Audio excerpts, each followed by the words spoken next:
어렸을 때 친구들끼리 누가 컸나? 내가 더 크다. 해서 서로 키재기를 한 기억이 나. 지금처럼 벽에다가 이렇게 왜 긋고 하지 않고 이제 서로 등을 맞대고 머리를 맞대고 뒤통수를 맞대면서 키재기를 해요. 그러면 누가 좀 큰 것 같은데 그러면 작은 애가 뒤꿈치를 살짝 올려요.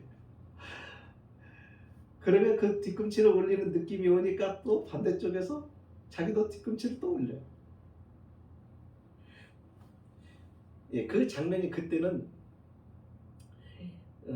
그냥 그렇게 생각을 했는데 요즘에 그게 이렇게 그 모습이 그 어렸을 때의 모습이 참 우스워요. 아이들만 그럴까요? 어른들도 그런 것 같아요. 직장에서 누가 진급을 했다 그러면 그 직장에 다니는 다른 직장 동기는 부러우면서도 괜히 시기가 나요. 직장생활만 그럴까요? 모든 면에서 그렇지 않아요. 그럼 목회자들도 그러는 것 같아요. 누가 더 교인 수가 많은지, 어느 교회가 더 큰지. 그걸 어디서 알 수 있느냐면 물어봐요. 나 교인은 몇 명이나 나와요? 이게 인사를 하면서 꼭 물어봐요. 이게 그게 궁금한 거예요. 그러면서 깨닫는 것은 우리가 굉장히 남보다 앞서가고 남보다 더 위에 있고 싶고 더 출세하고 싶고 더 잘 살고 싶고 좀 더 큰 지위를 갖고 싶고 이게 모든 사람이 갖고 있는 특징이구나. 누구도 예외 없이 다 그런 마음과 욕심을 다 가지고 있다는 것이죠. 제자들은 예외도 아닙니다. 오늘 말씀을 보면 제자들도 그랬습니다. 예수님은 앞서가시고 그 뒤에서 이렇게 따라오면서 이 제자들끼리 서로 네가 크냐 내가 크냐, 네가 높으냐 내가 높으냐 이런 이야기들을 했었어요. 근데 그 이야기를 왜 했냐면 그 이야기는 앞에 8장에서 예수님이 변화산에 올라갔을 때 예수님이 제자를 데리고 갔죠. 변화산에 함께 갔던 제자들이 베드로와 야고보와 요한입니다. 또 예수님께서 십자가 지기 전날 어디죠? 기도하러 가셨을 때 감람산에 제자들과 함께 갔다가 제자들을 다 두고 세 제자만 데리고 예수님이 기도하는 가장 가까운 곳에 따로 데리고 또 가셨어요. 이제 그러다 보니까 모르겠어요. 이 세 제자들은 늘 주님의 이렇게 선택을 받았다 보니까는 어떤 우월감도 있었을 것이고 또 다른 제자들은 그것을 보면서 시기심도 생겼을 것 같아요. 그죠? 뿐만이 아닙니다. 모세가 있었을 때도 그랬어요. 모세를 대하시니까는 자꾸 아론과 미리암이 시기가 났어요. 그러니까 그런 걸 보면은 누구에게나 이런 마음이 있는데 제자들이 그래요. 자, 그런데 이들이 이야기할 때는 어떤 일이 있고 난 다음에 이런 토론, 이런 쟁론이 벌어졌느냐면 길에서 쟁론이 벌어졌냐면 예수님께서 십자가 지고 내가 죽을 것이고 그 다음에 3일 만에 부활할 것에 대한 십자가의 고난을 얘기하셨어요. 이게 얼마나 엄청난 하나님의 구원의 역사이며 얼마나 중요한 사건이며 얼마나 이 사건을 중요하면 진지하게 받아들여야 함에도 불구하고 제자들은 그것과는 전혀 상관없이 뭐 하는 거예요? 자기들끼리 기재기하고 있는 거예요. 이런 모습을 가리켜서 철없는 짓이라고 하죠. 주님은 십자가를 지기 위해서 예루살렘으로 가시는 중입니다. 그런데 제자들은 제자입니다. 그냥 따라다니는 무리가 아니라 제자입니다. 그것도 12명으로 선택받은 제자들입니다. 그런데 그 제자들이 자리 다툼이나 하고 있는 거예요. 이게 철이 없죠. 참 이 모습을 주님이 보시고 부르신 거예요.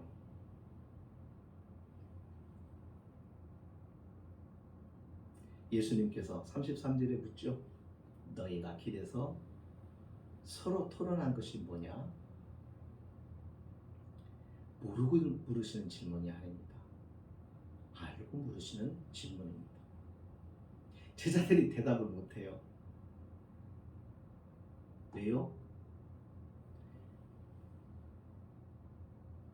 가책이 느껴지는 거죠. 재미있는 표현은 32절에 나옵니다. 예수님께서 십자가의 고난과 죽으심 그리고 부활을 말씀하셨어요. 근데 32절 보세요. 제자들은 이 말씀을 들었어요. 그러나 깨닫지 못하고 묻기도 두려워했어요. 두려워했다는 건 뭐예요? 죽는다는 것이 두려운 거예요. 고난받는다는 것이 두려웠던 거예요. 주님이 이렇게 따라다니다가 우리도 이런 생각을 한 거예요. 그래서 묻지도 않았어요.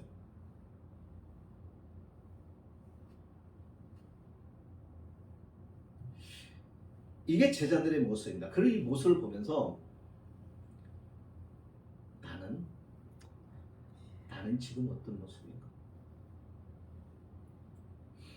예수님은 인자가 많은 고난을 받고 죽임을 당할 것을 미리 말씀하셨습니다. 그러나 제자들은 그 주님의 고난과는 아무 상관이 없어요. 자기의 영달에만 마음이 있었어요. 온통 자기 영달. 10장에 가보면 재밌는 게 여기 세베대의 두 아들이 나옵니다. 우리가 너무나도 잘 아는 말이죠. 거기에 무슨 얘기가 나오냐면 10장 35절에 세베대의 아들 야고보와 요한이 죽게 나왔습니다. 그러면서 주님께 묻습니다. 선생님이요, 무엇이든지 우리가 구하는 바를 우리에게 하여 주시기 원합니다. 우리가 원하는 바를 들어주십시오. 그 얘기입니다.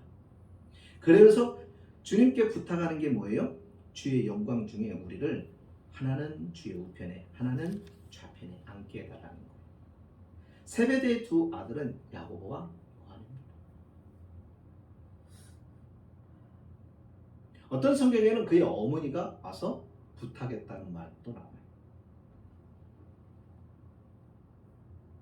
예수님은 십자가를 생각하는데 제자들은 끝까지 예수님의 길을 막아서는 일들만 하는 거예요. 제자들을 대표하는 베드로조차도 십자가 진다는 것 하니까 주님 막아요. 그래서 예수님께 꾸중을 듣죠. 하나님의 일을 생각하지 않고 사람의 일을 생각한다고 꾸중을 듣습니다. 우리는 이럴 때가 참 많아요. 주님을 따라가면서 신앙을 가지고 살면서도 여전히 우리는 마음과 생각이 주님께 있기보다는 십자가에 있기보다는 진리에 있기보다는 우리는 세속적인 것에 가득 매여서 살아갈 때가 얼마나 많은지 몰라요. 그러면 믿는다는 것과 믿지 않는다는 것과 무엇이 다르냐? 없어요. 우리가 그렇게 살면 안 되는 거죠. 그러니까 우리가 이것을 처음부터 내가 예수를 믿고 딱 예수님처럼 살 수는 없는 거예요. 그러니까 늘 우리는 이 생각을 하면서 항상 느끼고, 아, 이것이 내가 문제구나, 이것이 내 믿음의 연약함이구나, 이것을 항상 우리는 느끼면서 살아가야 돼요. 이게 믿음을 그나마 가지고 있는 사람의 모습이죠. 예수님은 제자들에게 말했어요. 너희가 노중에서 가는 중에서 서로 토론하는 것이 무엇이냐. 이들은 대답을 못했습니다. 찔렸습니다. 주님의 십자가에 대해서, 죽음에 대하여, 고난에 대하여. 그 십자가가 얼마나 험한 것인데, 그 십자가가 얼마나 외로운 길인데, 그 십자가가 얼마나 고통스럽고 아픈데, 그 십자가를 주님은 온통 머릿속에 십자가에 대한 것으로 가득 차 있는데, 주님의 제자라고 하는 사람들은 자기 영달에만 마음을 쓰고 있었다.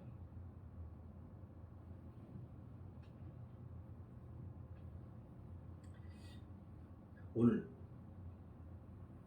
그런 것 같아요. 제가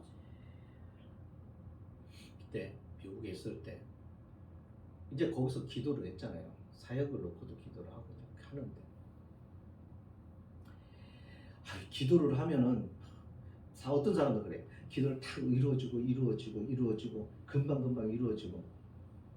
네, 좋은데요. 대체적으로 그런 분들 보면은 신앙이 이제 막 믿음 생활 시작한 지 얼마 안 된 사람, 그런 사람들 하나님께서 그 믿음을 자라게 하시려고 들어주고 그러나 신앙이 조금 성장하고 어떠한 책임이 있고 어떠한 뭔가를 하나님께 쓰임 받으려고 하면요, 하나님의 오랜 침묵과 기다림을 하게 하셔요. 훈련이에요. 그러다가 던지는 질문, 너는 이 길을 가면서 나 위해서 정말 물어봤냐? 나 때문에 궁핍해봤냐? 나 때문에 핍박을 받아봤냐? 고통을 느껴봤냐? 아니, 기도하는데 왜 그 질문이 생각이 떠오르냐 말이야.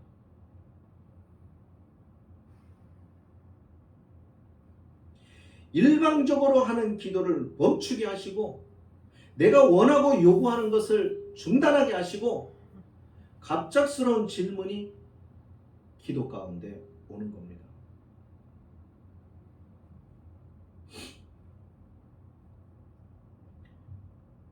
그러고 보니까 참 편하게 살았어요. 그렇죠. 근데 주님이 그 다음부터는 십자가 지라는 건가?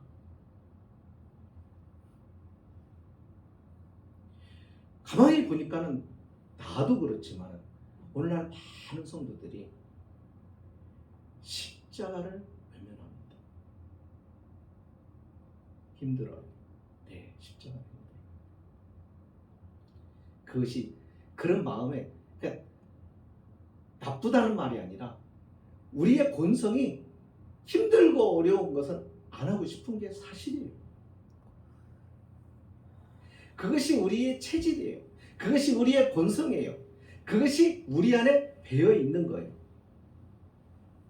그러다 보니까 우리는 높아지고 싶고, 대접을 받고 싶고, 영광을 누리고 싶고, 부유함을, 넉넉함을, 그래서 자랑하고 싶고, 사람들이 나를 바라보는 것을 보고 즐기고 그러지, 그것이 목표가 되고, 그리고 그것이 내 인생의 목적이 되고요. 주님이 없이 십자가를 모르는 자의 삶은 그럴 수 있어요. 그러나 주님의 십자가의 은혜로 구속받은 우리는 그 십자가가 어떻게 우리에게 은혜로 왔는지, 이 십자가가 우리에게 어떠한 복을 가져다 주었는지, 주님이 십자가 지고 낮아지고 멸시받고 그렇게 하심으로 내가 얻은 것이 무엇인지 생각해 보면요, 너무 놀라운 것들이라.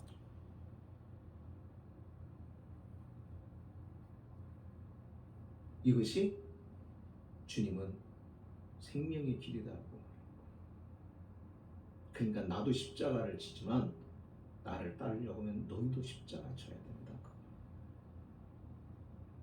근데 우리의 모습은 십자가를 원하지 않아요.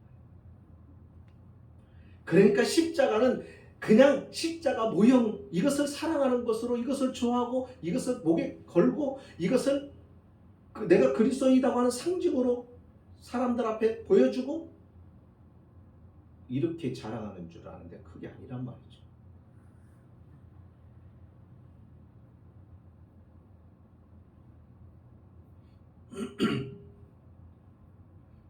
가졌으면 가진 자, 없으면 없는 자. 가진 자는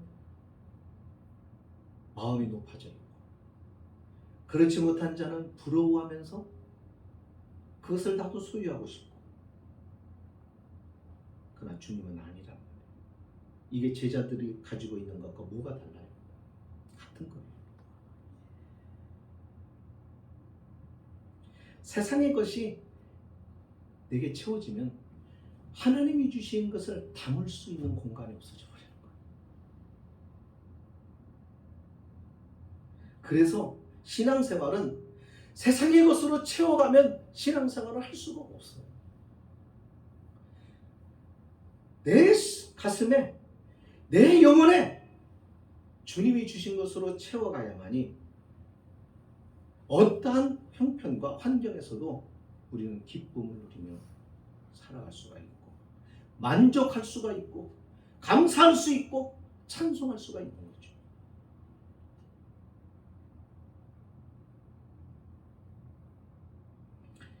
우린 가끔 내가 어떻게 또 어떤 사람에게 은혜를 베풀었는데 몰라주면 서운하지. 그죠? 그러면 우리 입장 바꿔놓고 생각해. 우리는 주님을 얼마나 서운하게.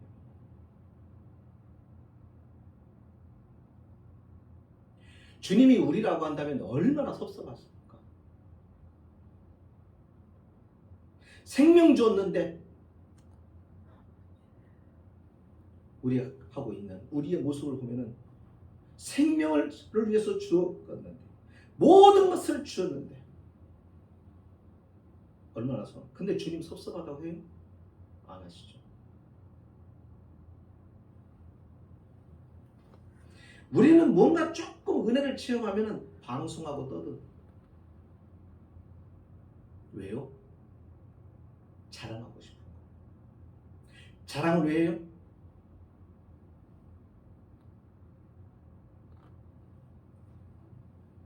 사람들이 알아주는 것을 기대하는 거죠. 높아지고 싶은 거예요. 과시하고 싶은 거예요.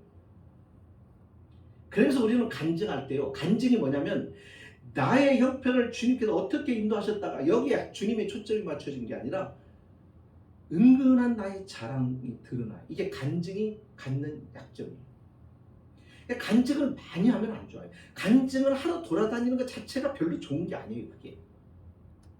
그러다 보면요, 듣는 사람은 그런가 보다 하고 이제 감동도 받겠지만 본인은 그러고 다니다 보면 나도 모르게 마음이 높아져 버려요.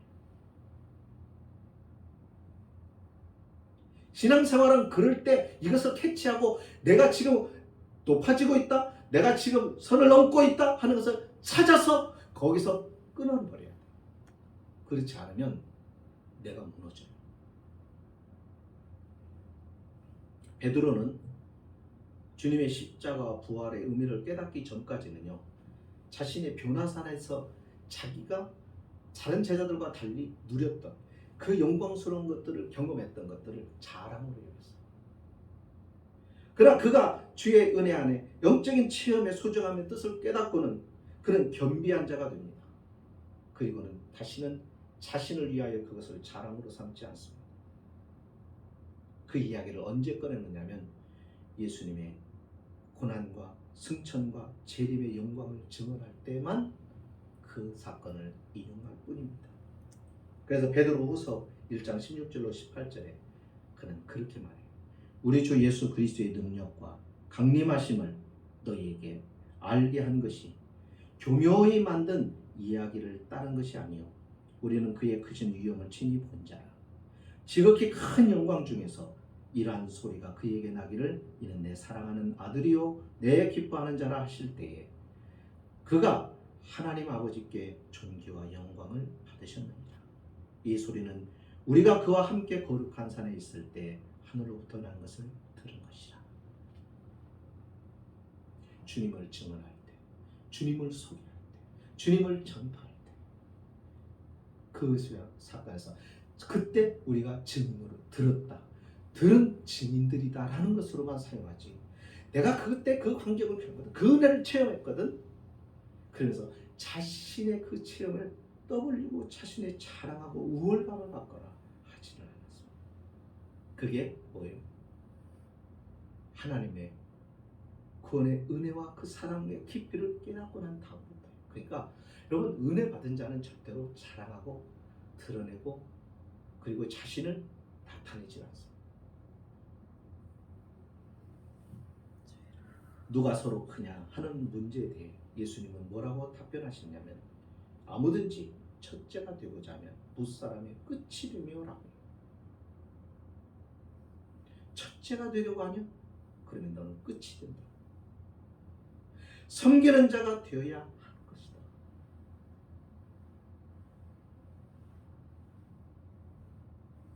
누가 크냐는 천국에 없습니다. 물론 천국에 받은 상급이 다 달라요. 어떤 사람은 많은 상급과 큰 상급들을 받았을 거예요. 어떤 사람은 그렇지 못해요. 그러나 그렇다고 해서 큰 상급 받았다고 큰 자의 행세를 하는 것도 아니고, 작은 상급을 적게 받았다고 해서 그렇게 위축되고 그런 것이 천국이 아니란 말이에요. 세상은 달라요. 세상은 자꾸 비교하려고 해요. 자존심도 상해요. 근데 이것을 극복하는 것이 신앙이에요. 개의치 말아야 됩니다. 개의치 않도록 하려고 하면은 우리가 하나님과 가까워지는 것밖에 없어요.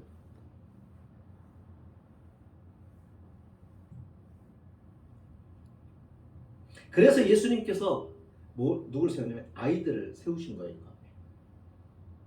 그리고 아이들을 세우신 거예요. 아이들을 봐라. 이 아이들이 어른 앞에서 자기를 내세우지냐? 아니다. 오히려 이 아이들은 의존합니다. 어른들을 의존합니다. 하나님의 백성들은 결코 하늘 아버지 앞에서 자신을 내세우지 않습니다. 그들은 모두 어린아이처럼 하나님을 의지합니다. 예수님이 말씀합니다. 아무든지 나를 따라오려거든 자기를 부인하고 자기 십자가를 지고 나를 쫓을 것입니다. 이렇게 말씀하셨는데 제자들은 예수님을 따르는 도중에 누가 크냐? 논쟁을 벌인 것입니다. 제자들을 흉보기 위해서, 제자들이 이 정도밖에 안 된다고 하는 것을 우리에게 전해주려고 이 말씀을 기록한 것은 아닙니다. 이 말씀을 기록한 것은 우리가 그렇기 때문입니다. 우리가 이와 같은 모습이기 때문에 그렇습니다. 이 말씀을 통해서 나를 보라는 것입니다. 내 심령을 보라는 거예요. 내 마음을 살피라는 거예요. 이 말씀을 통해서 내 영혼을 살피라는 거예요. 내 신앙의 수준을 살피라는 거예요. 그래서 우리는 이 말씀을 볼 때, 이 말씀을 보면서 우리는 우리 스스로, 우리 내면에, 내 속에 있는 나의 모습, 진실한 내 모습을 볼 수 있어야 되는 것이죠. 이게 신앙생활이죠. 우리는 사람 앞에 보이기 위해서 신앙생활하는 게 아니라 우리는 하나님 앞에서의 믿음생활을 하는 것입니다. 그러니까 우리는 언제나 사람이 보든 보지 않든 우리는 주님 앞에서 살아야 되는 거예요. 이게 그리스도인의 모습이에요. 십자가는요, 고개를 숙여야 지고, 십자가는요, 허리를 굽혀야 지고, 땅바닥을 바라보고 지고 가는 거예요. 낯선 곳을 바라보고 지고 가는 거예요. 십자가 지고 달려가는 자는 없어요. 뛰어가는 자는 없어요. 그러니까 논쟁도 못해요. 할 수가 없는 거예요. 왜요? 이 십자가가 버거워요. 무거워요. 무겁게 지고 가는데 속닥 어떻게 얘기해요? 이게 안 되는 거예요. 더 힘들거든요. 무거운 십자가를 지고 가니까 어떻게 해요? 네가 크냐 내가 크냐 싸울 겨를이 없어요.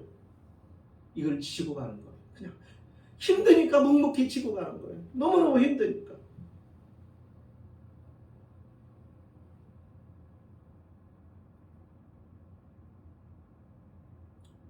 우리의 믿음이 자라지 않는 이유가 뭐냐면,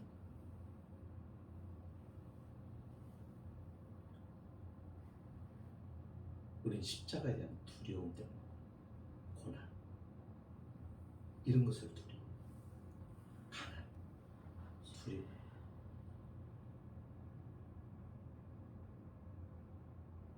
믿음 생활이 너무 편해요. 그러니까 신앙이 안 자라요.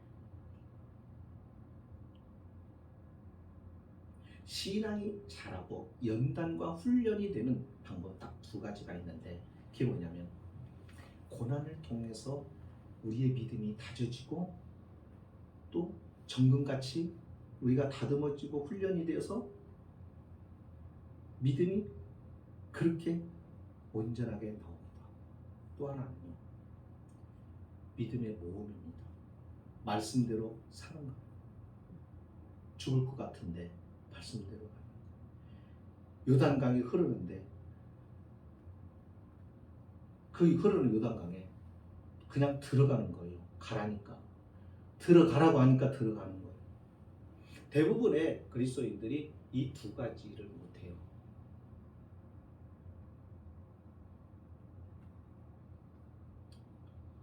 말씀을 마칩니다.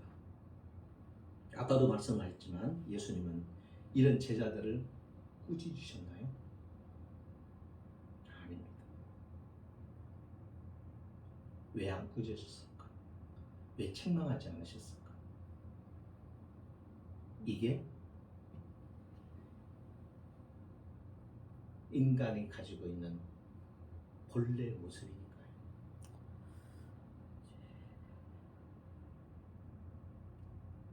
꾸짖는다고 고쳐지는 게 아니고 책망한다고 변하는 게 아니니까요. 주님은 그래서 책망을 안 해요. 하지만 주님은 그들을 전혀 다른 사람으로 바꿔내십니다.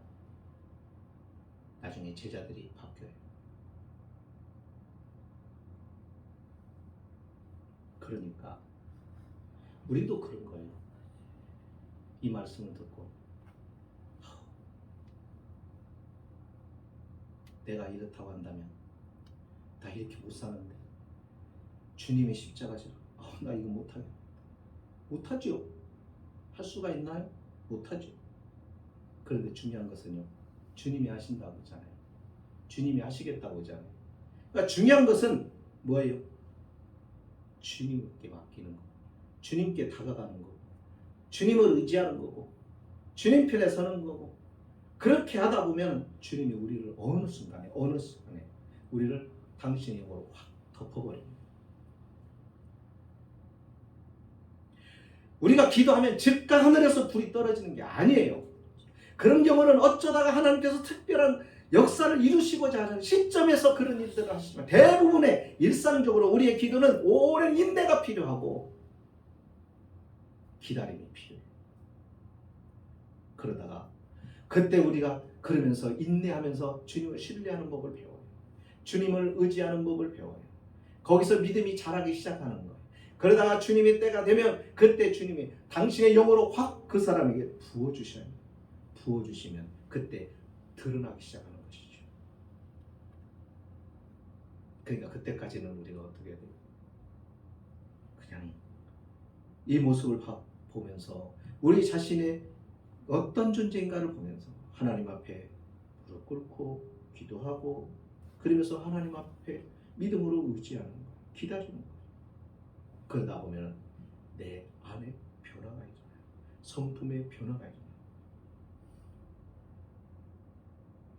그러면서 하나님의 영이 충만함에 사로잡히고 역사가 이루어지는 거죠. 우리가 그렇게 되어요. 바라기는 오늘 말씀이 우리 다른 거에 대한 세상 제자들처럼 기적이 좀 안 했습니다. 여기 보면 그러다 전에는 저도 몰랐어요. 내가 기적이하고 있다고 하는 것을 몰랐고 이제 그랬어요. 그러니까 요즘엔 알겠어요. 그런 거 나도 그랬더라.